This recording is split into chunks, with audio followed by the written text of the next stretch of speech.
If you're anything like me, you don't want to bury your head in a manual. You really want to hit the ground running. You just want to be able to put the data into the software and get a meaningful result out of it as quick as possible. With that in mind, what we've done is made this little video. We've just opened up GNSS Solutions and we'll click on Create a New Project. And we'll call this Training 1. Click on Modify Default Settings just so you know what settings you're using. This particular data was captured in zone 50, so let's click on OK. Let's go and get some data.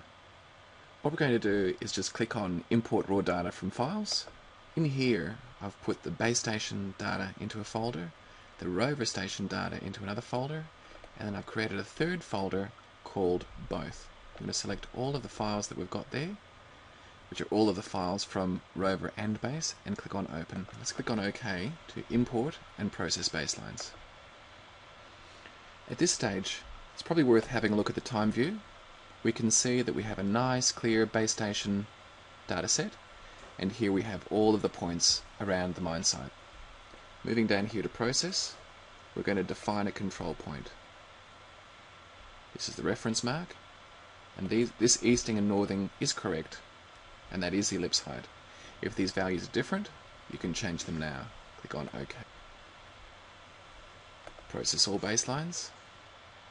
Now down here we'll click on the Points tab and select this data. Control C for copy. And now we'll go to Microsoft Excel and we'll paste that in. You can think of that as the RL. I'm not going to use any of this. I've given these columns headings, and I can now geocode this data and put it into a map.